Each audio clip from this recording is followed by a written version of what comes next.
Yeah, good morning. I'm here today with Alicia Spence, the head of services. Director of Services. Apologies, director of services at the African Caribbean Community Initiative. Good morning.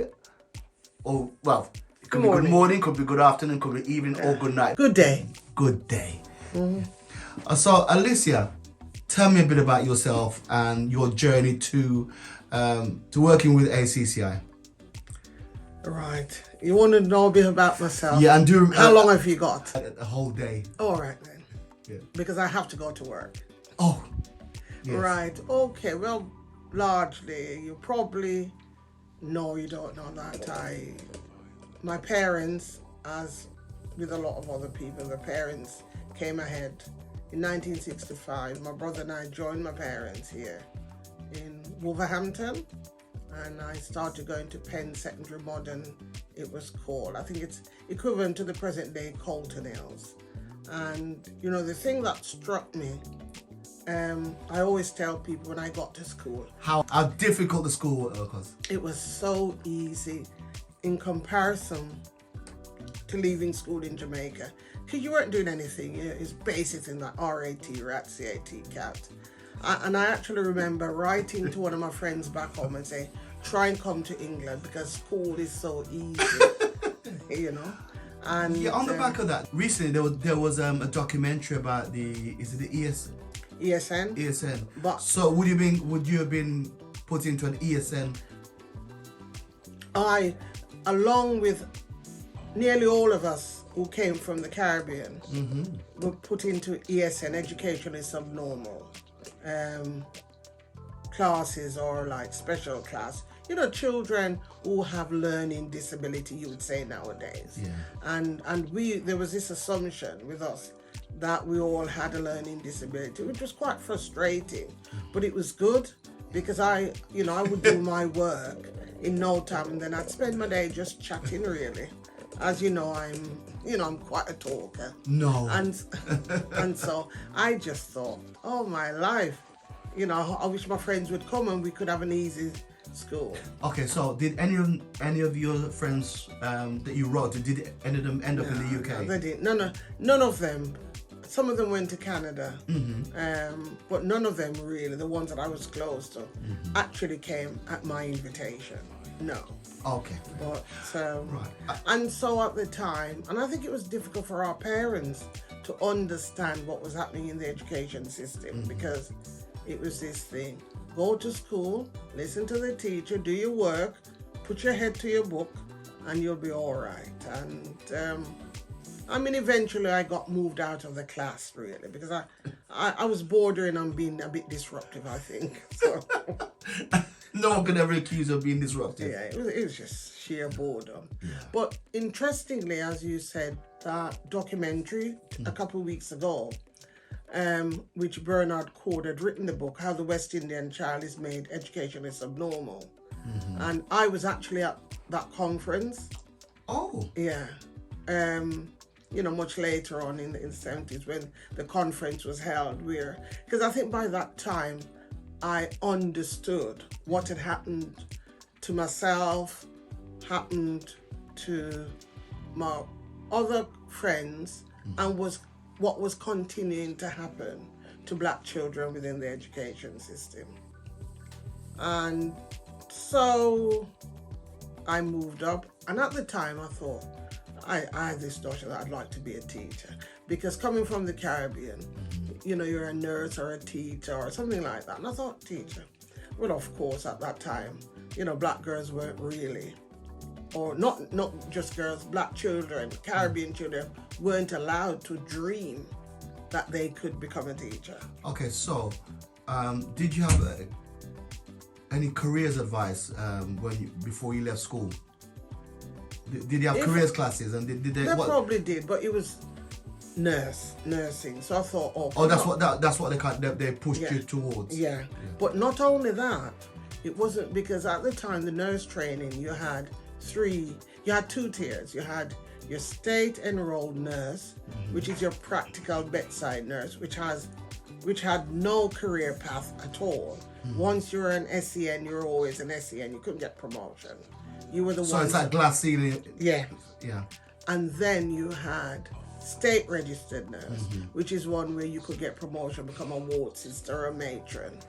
And invariably, all of the black girls, probably without maybe an odd exceptional one, we were put in, when we went to Bilston College to do the pre-nursing course, because that's what you had to do, we were all put into the pre-nursing number 2, which was the one for the state enrolled nurse. And all people were saying to you, you want to be a nurse, you want to be practical, you want to be with the patient. That was how they kind of did the marketing of it. And not knowing any different and understanding the kind of career limitations, you just went along. I think it was, you kind of did the pre-nursing, then you went to the hospital to do your training, and you realized that, all the black girls, again, we were all the SEN. So a number of us had to eventually, we had to be registered in the a kind of a long way, because you did your state enroll, then you had to go and do further training and things like that. Whereas, say, other people just did their state registered training and were able to get promotion. But, today is not about the NHS and the racism. So, because I could spend a long time talking about that. So that's how so after I did my state enrolled nurse training at Warsaw, then I went up north, did my registered nurse training, did my learning disability. So in the end, I kind of studied all 3 branches of nursing. What are, for the people like me? General nursing, learning disability nursing, and mental health nursing.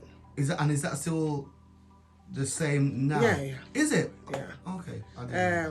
I think the training is different, but it's still that, you're trained to work with people with learning disability, or because it's a specialist field in terms of understanding their needs and things. Yeah. But I liked working with that group, because I suppose I've always been someone who has a distaste for injustice. And I know that people with learning disability, black or white, aren't treated well. But obviously when you're black, then it's worse. But mental health has always been my passion. And so my involvement with ACCI, as you probably know, Wolverhampton Rasta Progressive Association, back in the 80s. WRPA, who were rightly so concerned at the disproportionate numbers of African Caribbean people, all their brethren who they were seeing in the mental health system. And really, you would know, because you probably would have been too young, back in the 80s, where you had a lot of kind of first generation born in this country facing racism, lack of opportunities, police brutality,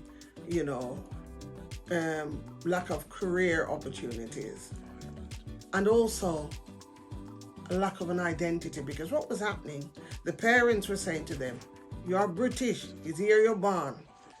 But Britain wasn't ready to accept these children born here, so they were facing racism.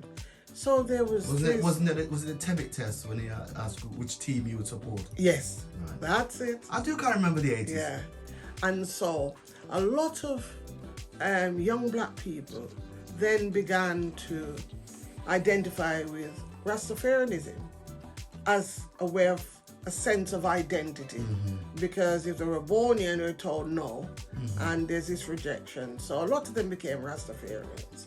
That invariably put them into conflict with their families. Yeah. Particularly, we're largely Christian households and persuasion. So these children becoming Rastafarian and chanting Jah Rastafari and Selassie. It wasn't going down very well with the parents. They started to lock up. That certainly wasn't going down. I'm not certain that the barbers enjoyed that time either. They probably did. And so the parents were saying, to a lot of them, is either the locks go or you go. And some of them said no. I'm not cutting my locks. This is who I am. This is my identity. But sadly, a lot of them weren't equipped to go and live independently. And at that time, it was very easy to get a flat from the council. You would go up there this morning and literally within a week, you know, you could get a flat. So a lot of them got flats. But as I said, they didn't have the skills to kind of manage independently, living on their own and all the responsibility that go with it. And police brutality, that's another podcast, another day. And, you know, there were issues with, you know, ganja, because, you know, a lot of them were getting criminalized because they had a draw weed on them. Okay, and for people who are not sure what ganja is that the same as cannabis? Yes. It is. Yes. So, you know, and so that was a big part of the problem at the time. And so that's just to give a quick background as to, you know, how WRPA came around. It's that kind of background. So they did a lot of good work to start with in terms of providing opportunities for young people who are really largely disenfranchised. The rest of the project closed, but the one bit which remained alive was ACCI and the mental health side. I wasn't involved at that stage. I knew lots of individuals, and because of my mental health background, you know, I'd had conversations with a couple of the people, but I was kind of really working in the NHS at the time. But in 1993, I think I was asked to sit on the board, because there's a board of trustees of ACCI. Okay. And so you were first of all a board member before? Yes. Okay. And I sat on the board, and what was evident to me at the time is, in terms of governance and in terms of issues, there are a number of challenges, I should say. But then fast forward to 1994, the local authority who funded the service indicated that come the end of the financial year, March 95, that they were probably would no longer be funding ACCI, which means it would have closed. And there are a number of reasons for that. Some of it wasn't justified, but there were issues around governance and staffing. In fact, I was the fourth manager in 2 years. So if you have an organization, you have that kind of turnover of management, that it's an indication that something's not right. So you're the fourth, but last to date. Yes. Which is from 93 to now? No, 94. 94. Because it was what I had to do in 94 then was to step down. And the board at the time had asked me to as well. So I resigned off the board. And I was working in the health service. My full-time job at the time, I was a manager within the mental health service, managing a service for people with learning disability and mental health problems. And so I had to make a decision then, you know, because I'd been thinking for a long time. I've gone in the health service, I've worked for how many years, I've acquired some skills. I really need to transfer these skills to my community.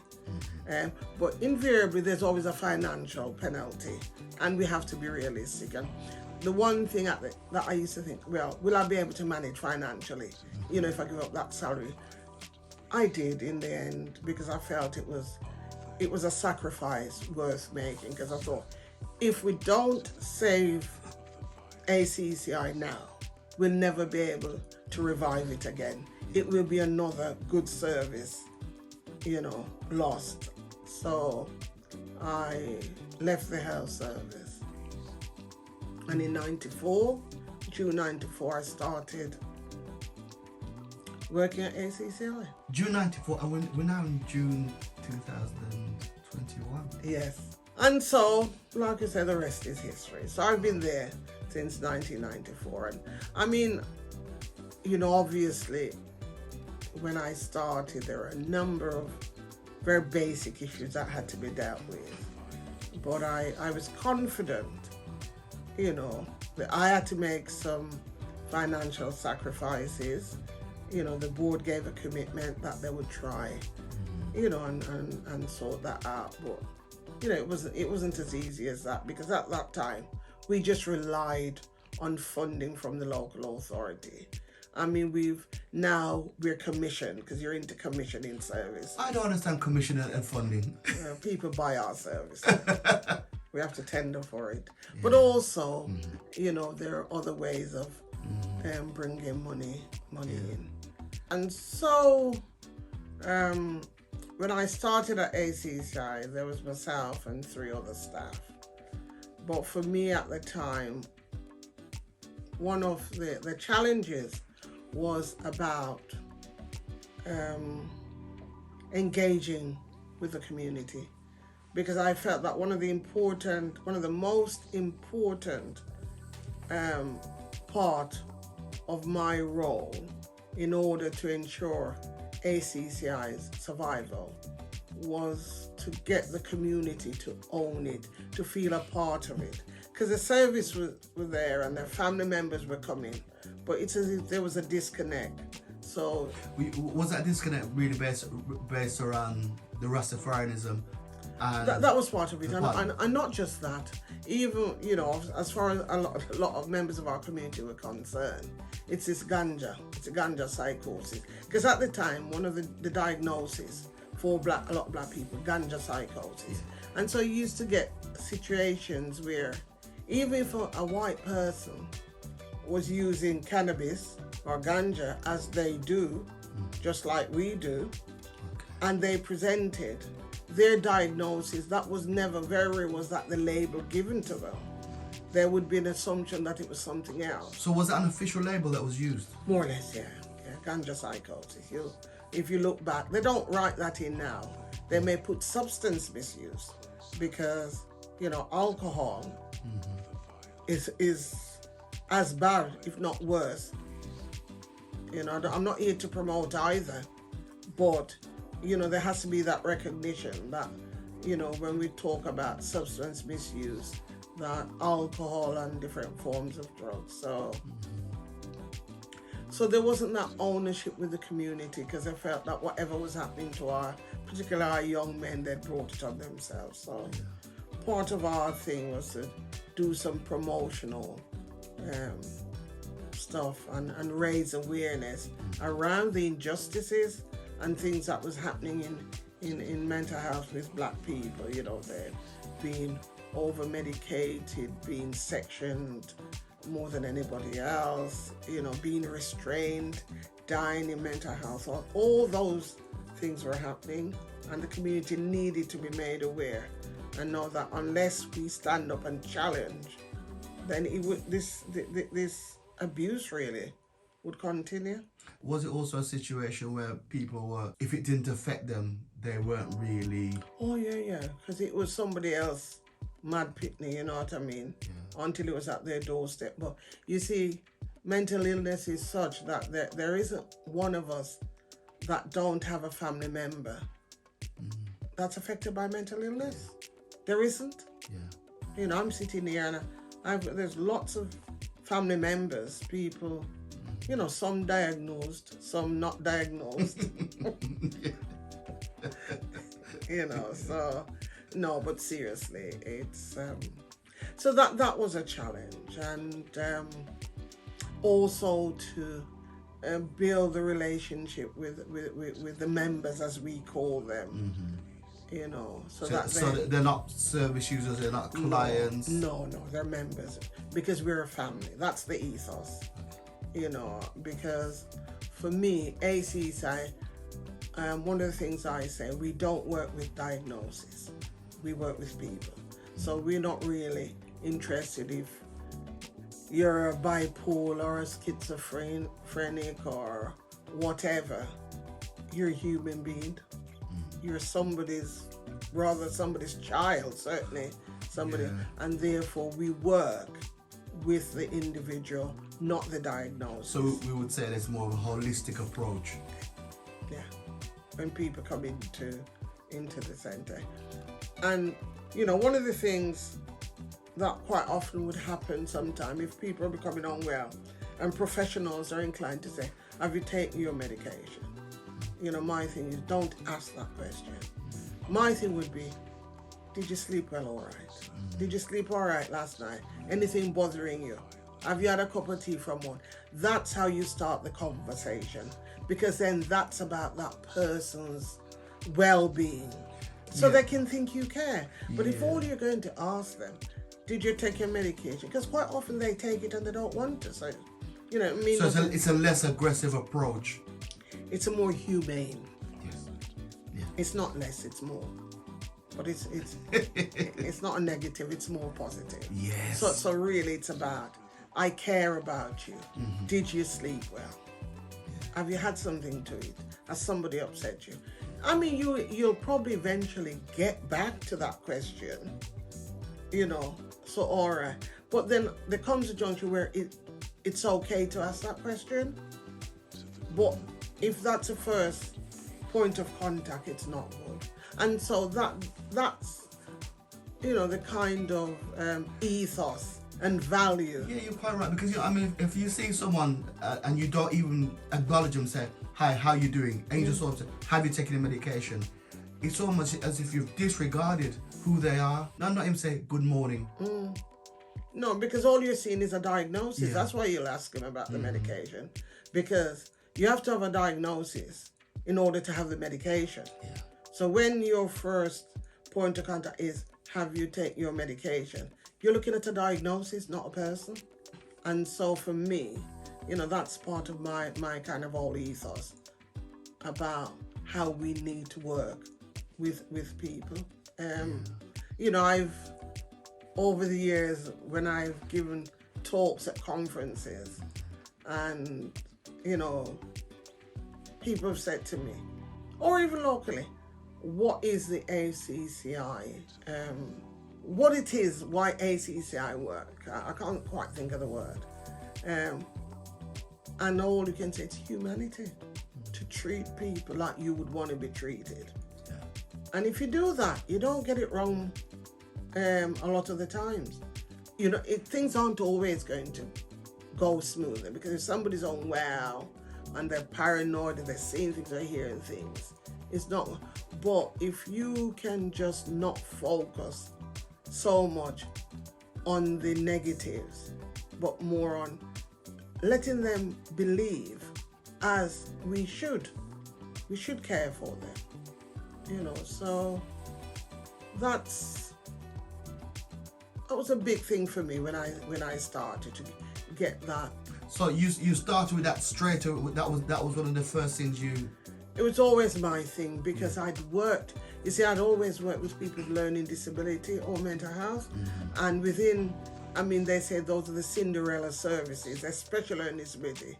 That's a Cinderella service in the NHS. So I've always worked with that client group that I felt were treated badly. It wasn't a level playing field. So, plus on a personal level, I don't like injustice.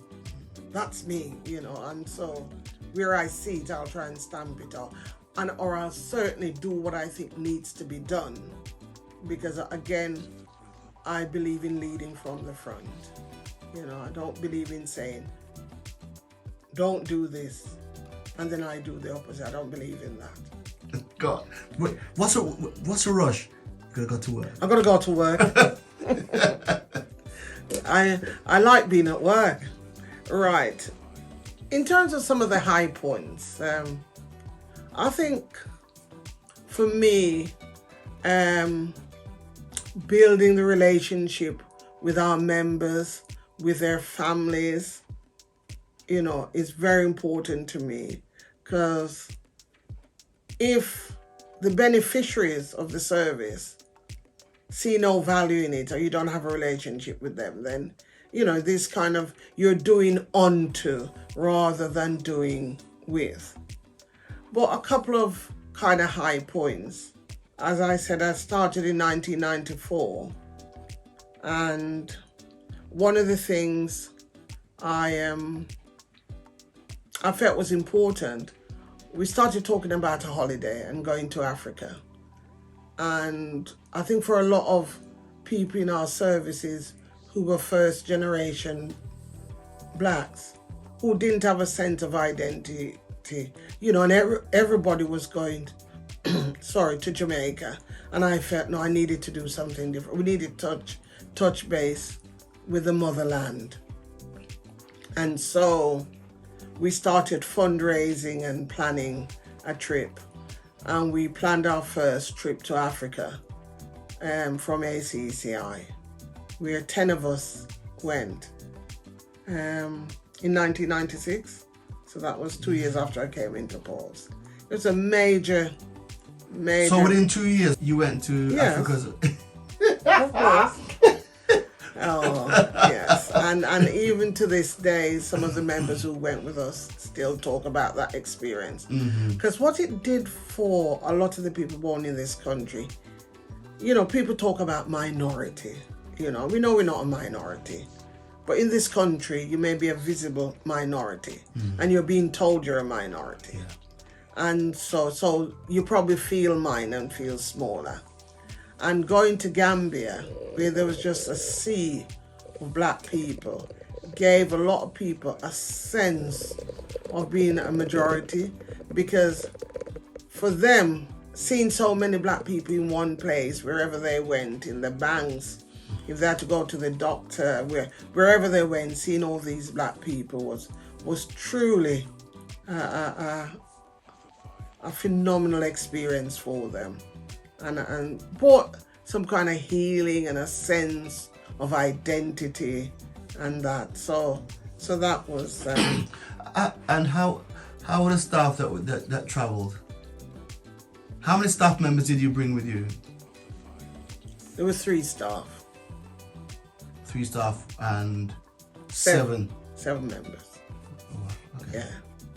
Because it was, one of the members that we took is somebody who's got learning disability and mental health problem, and the rest of them are people with mental health problems. So it was, yeah. I'm not saying you get away with 3 to 1, 3 to 7 now. Why not? It was a new experience. It's no. What would you need? We need a higher ratio of staff. Yes. 1 to 1. Wouldn't they want to go? They want to go. The centre will be closed. Yeah, 1 to 1. That wasn't the only time. In 2005, there was another trip. Where was that to? Gambia. We've had 2 trips to Gambia from ACCI. I'm telling you, I know. I didn't go on the second one. I didn't think I needed to. Wow. Yeah, we've done it twice. And How the second, I missed that one. and in fact, so the second one, carers went along as well as members. That's what I'm saying. So I said the first time was, yeah. Right. So that was one of the high moments. Another thing, in 1999, which was 5 years after I was imposed, we won an NHS Beacon Award. And Frank Dobson was the health minister then. And he had this idea that he wanted to have like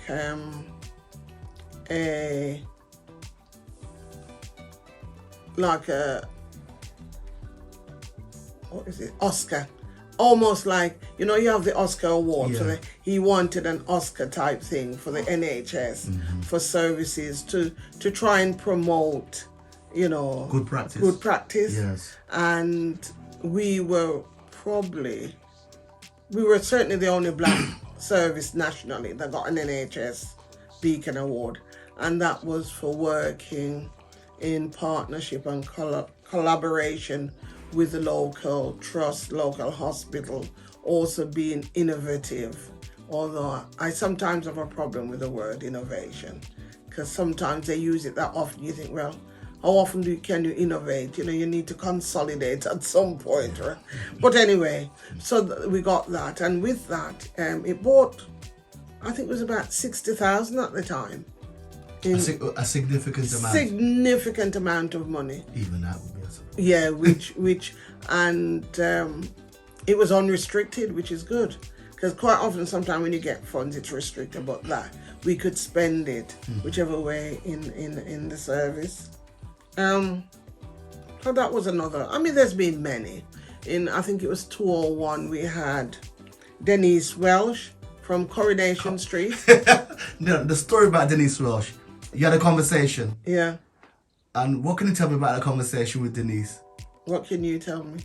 What can you tell me? You tell me. No, you tell me. Do you recall that she assumed that you might have known who she was? Yeah. And do you watch Coronation Street? No. Oh, so you didn't know who she was? No, I didn't. Yeah. Yeah, and of course, because she speaks quite a lot about mental health. health. Yeah. Because it was screened, wasn't it? Oh, I didn't know that. I never saw it. Yeah. But so that was, and then another highlight for me was when I was called as expert witness to a public inquiry for David Bennett. People have heard about the David Bennett inquiry.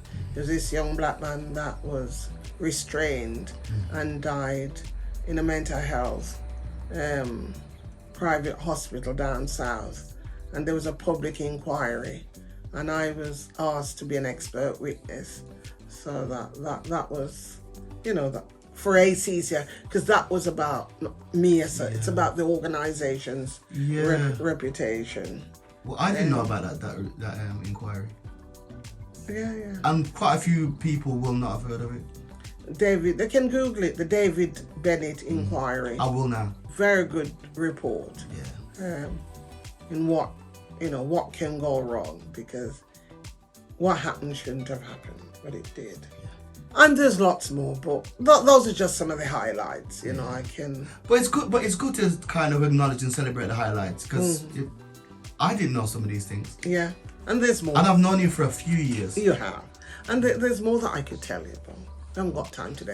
Are we going to do that another day? You got. Yeah. I've got to and but I think really, in terms of the service we offer, we have supported accommodation, which is called the Omari, and that we've got a women's unit, we've got some flats. So semi-independent. And then we've got a women's unit, 24 hours supported. And all that, it's important in terms of people's mental health and their recovery and restoration. Because we don't just want people to recover, we want restoration for people, because people come with a history. Their life didn't just begin when they came into mental health service. And quite often people had, relationships, jobs, all kind of the things that we all take for granted. Yes. And so it has to be about, where possible, to try and help people to be restored. So, I often say to people, I don't know what it would be like not to know where I'm going to lay my head tonight. You can't conceptualize that tonight you won't know where you're going to go, because whatever happens out there, at least you have somewhere to go to. Whatever the circumstances is, that you can put, but you imagine being homeless and just knowing that you're going to probably catch a catch in a doorway tonight or something like that. And so, people's mental health can't improve whilst there is that. That level of uncertainty in their lives. And so it's important that housing, that accommodation, is there to help people on the journey to recovery, that it's safe, that it's secure, you know, that it's warm, that kind of thing. So we've got that. Can I just ask you a question? So when you came on board as a manager, how many staff were employed by roughly? Right. There was myself and 3. 3. Yeah. Okay. And how many staff do ACCI employ now? Roughly. About 32. And are some of those people that volunteer as well, or they're not counted as part of the 32? No, those are paid staff. So you started from 3. It's now 30. About 32. About 32 staff, plus volunteers. Oh Lord, yeah. We have. I mean, I don't think without volunteers, our service, would have developed the way it has, or could be sustained. We rely on volunteers, and we have some good volunteers. The board of trustee, which they're tasked with a big responsibility in terms of governance and accountability, and they're all volunteers. You know, in some organizations, trustees get paid. None of our trustees get paid or seek to be paid, and they work very, very hard. I tell people all the time I'm very fortunate that I work for a very good board of trustees, very committed, very supportive, and very, very able, and so that really does help. So that model, yes, it works. Yes, it does. So then we also have the counseling service. We have a holistic counseling service, and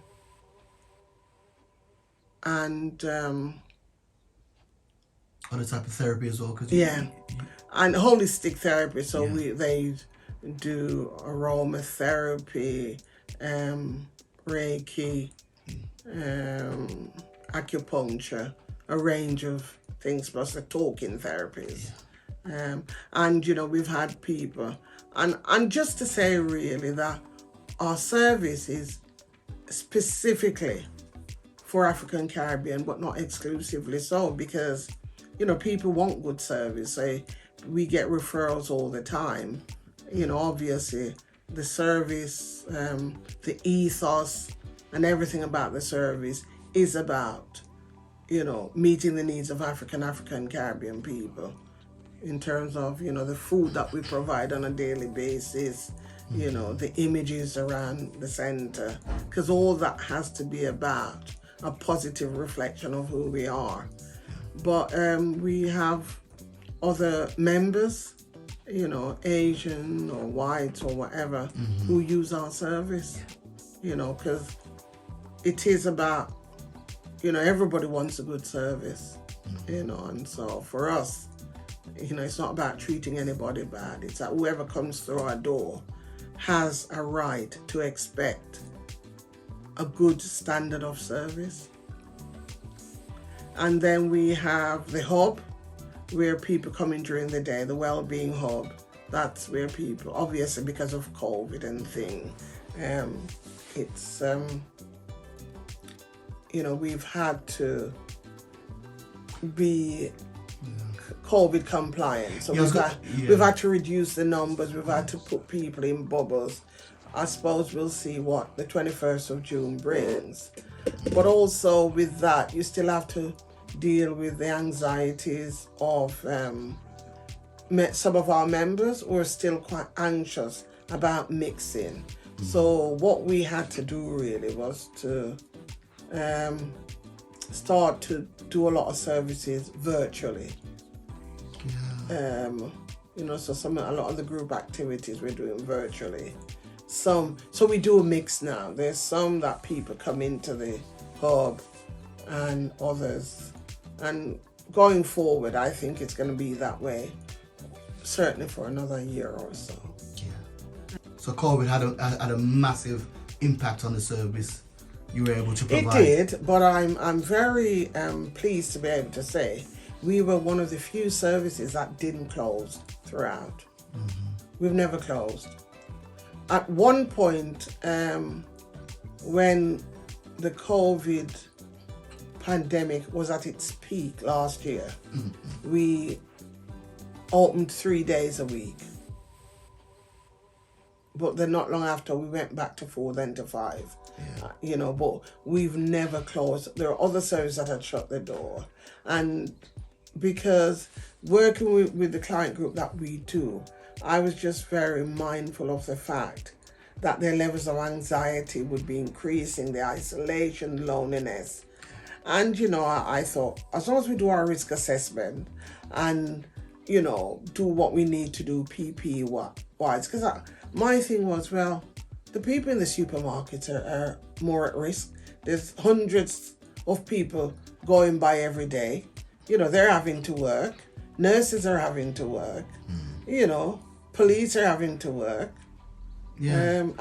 There were lots of workers who had to work, and and it is an essential service. We are an essential service, and I felt we owe it to them. But also we did things like throughout that, made sure that we were making daily phone calls and doing doorstop visits.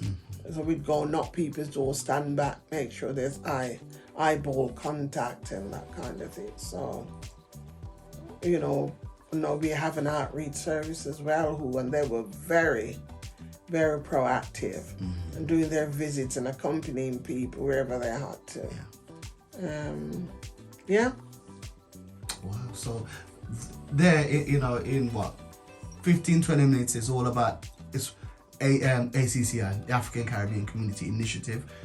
Thank you very much. There's lots more I could tell you. I know, but you have to go to work. You get telling me. Yeah, I have to go to work. Listen, if I ask you a question, tell me something. Could you tell people who know you, may have known you for years, a useless piece of information about yourself? Something that they don't know. Shy. Eh? That I'm shy. An honest one as well. Yeah, that I'm shy. Really? And people don't believe me. Are useful or useless? Useless. There's nothing useless about me. A piece of information that is useless. It's you, but they don't need to know that. Something that people wouldn't know about you. Do you know? You tell me. I wish I did. What do you know about me?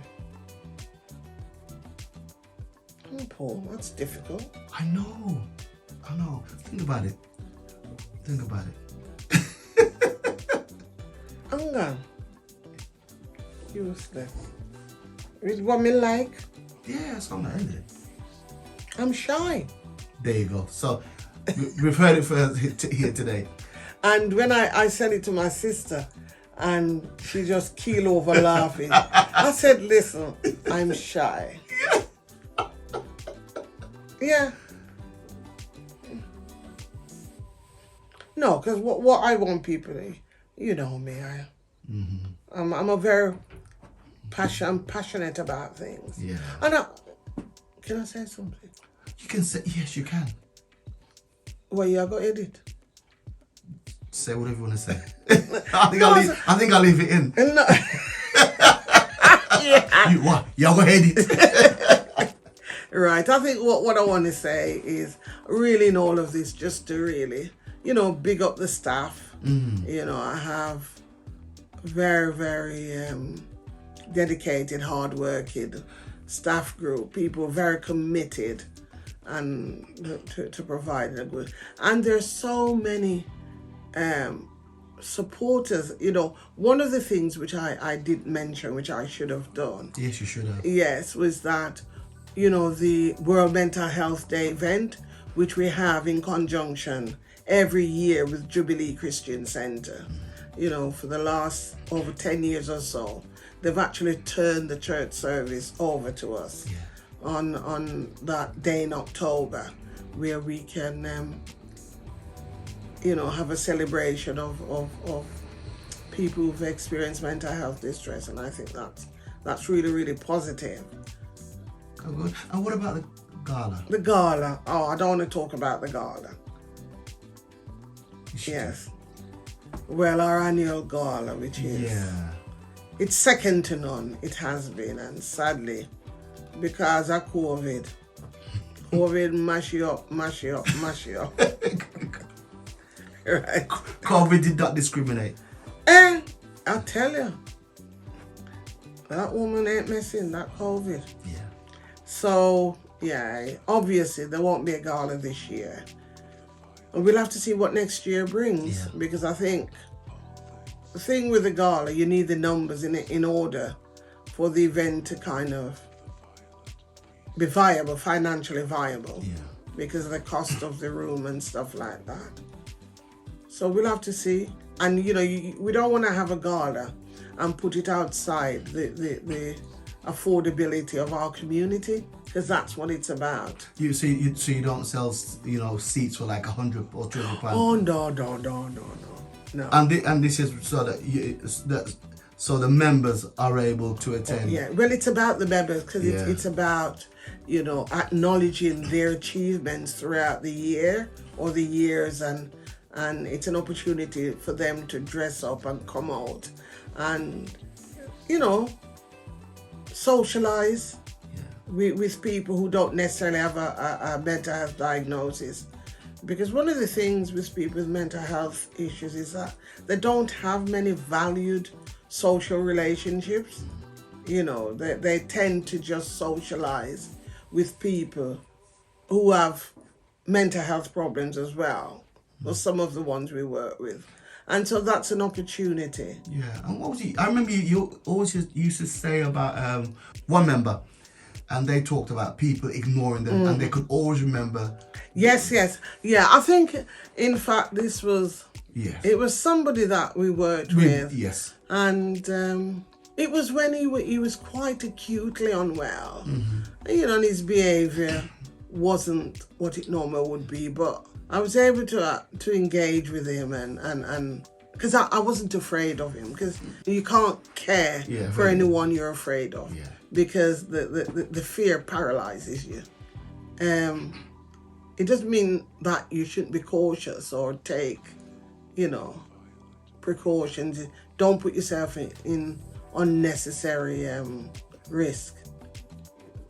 And I remember afterwards, it was after, and he was saying to me that he remembered how, and I said, so then I said, so when you're kind of really at that level, very intense, and he said, you remember who talked to you, who didn't talk to you? Because what you remember, that I spoke to him. So I just started, because I really wanted to understand. And I thought, so for me, you know, that was a lesson. And, you know, it's like, before I really reflected, you know, earlier I spoke about when not asking members, have you taken your medication? And I probably should have. Working in the health service, that's the culture. That's what you're taught to do. You know, that's what you say to be able to take your medication. But I remember very, very early on, after I started working, and the one day I said that to somebody, and he said to me, if it's that good, why you not go take it? And that was my lesson. And it was then, and I thought, you're right. I shouldn't be asking you that. You know, and at that point, and this was quite early on when I started, I thought, you know, the learning needs to change. So when you started as a manager, you literally had to hit the ground running. Yeah, I did. So you had a short time where you had to save that service. I had to. You had no choice, but because I had to prove to them in the civic, those people in social services, that yes, we are capable of managing and providing a good service. But equally, we had to get the community and get the members on board, because at one point they were complaining as well about the service. So who was complaining about the service? The members. Okay. Some of them, yeah. And some of it was justified. I won't go into it. But, no, we don't have to. But I mean, some of it was justified. We needed to change it. So, yeah. And 94, 27 years. And people say to me, are you still at ACCI? And I said, where am I supposed to be? Yeah, and this is sometimes 9-10 o'clock at night. All right. Don't talk my business. Don't talk my business. Yeah. Yes, but I really enjoy. I say to people, I really love my job. Yeah. You know, I don't get up any day and think, God, I've got to go to work. You don't call it work, do you? Nah. It's my passion. Yeah. It's my vow. That's, I say to people, you know, that's what I was put on this earth to do. To serve my people. Not servitude, because sometimes people think they confuse service with servitude. I'm here to serve and to do so. Yeah, but also talking about the head of service, you're head of services. But if you were to go into work, going to work tomorrow morning, and there was a spillage somewhere, would your attitude was what straight away? You don't call another member of staff. No. You just do it yourself. No, it's my responsibility. Even when it's not. It is. I mean, even when there's someone else who wants to do it. Yeah, the staff will say, no, boss. And I say, no, may have two hands. No, I'll do it. That's me. Because it's not a problem. Yeah. If I have to think about doing it, it will be a problem. Yeah. But if I just do it automatically, I'm just doing what I think needs to be done. Yeah. Because equally, if I know somebody hasn't done it, I'm not a happy woman, and they'll know about it. You know, because it's about the people we're working with. That's right. It's about them. And also because you do that, you think about you're not asking staff to do anything that you won't do yourself. Never. No. There's a model of good practice. Yes. I have to lead from the front. You do. If I'm the captain of the ship. Yes. Yeah, but we have some very good staff, and our members. And carers, the carer support group. Yeah. Vibrant. Hold on a We bit. have the largest carer support group. Right. And you know something, to be honest, and I'm not being boastful, but it was not, ACCI is the largest. ACCI is the only black, or the largest black mental health service in this country. Not in Wolverhampton, not in the Midlands, in the country. In the United Kingdom. Yeah. Wow. Yeah. And it's growing. Yes. It's growing. And we've been going for 34 years. 34 years, yeah. And hopefully we'll be around another 34 and 34. I mean, it's sad. It would be good if we didn't need to be around. But I think the need for this service will continue. And, you know, I mean... There's a need for mental health service, full stop. Yeah. Because people are becoming less resilient, much more fragile, and, you know, post-COVID, there's going to be some serious fallout. You know, even people who hadn't previously experienced mental health issues.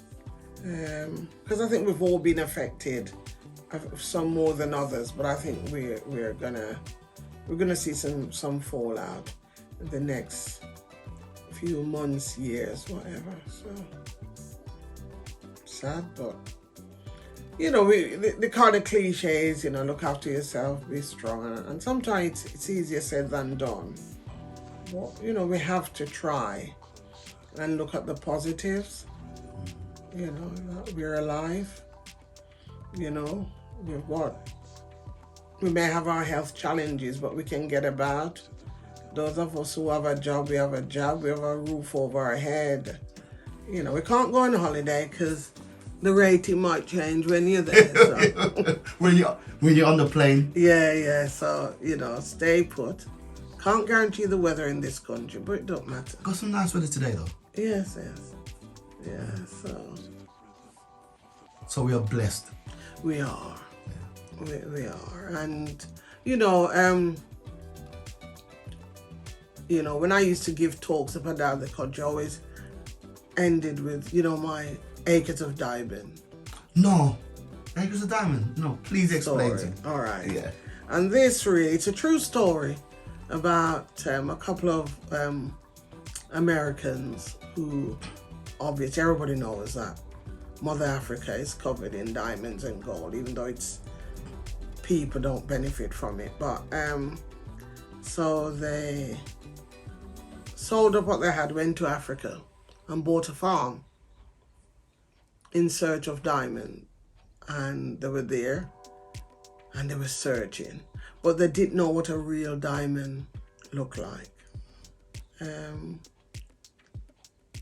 They thought, it was glistening like it is in the shop. Didn't know that real diamond is black. It's a black magic. And so they got frustrated and sold the farm. And it was bought by somebody else. And one day, this new owner took his animals to the stream for water. And standing there, could see a black stone. He picked it up and scratched it. And it was diamond. It was acres of diamond. Okay. The story of the acres of diamond. Yes. And so the moral is, if you don't know what a diamond looks like, you'll see one and not recognize it. And I use that when I talk about our members, that sometimes when you meet them, if they're unwell, they may be shouting, they may be cussing, just try and see beyond that and see that diamond, that human spirit. Not just be judgmental about the shouting and the cussing. It's not pleasant for us. It's not pleasant for them either. It's just what they're going through. So always try and see beyond that. Thank you. And with that, I want to say thank you very much. Where are you going already? We have to go work. Yeah. Thank you very much to Alicia Spence for today. Talk about ACCI and look out for part 2.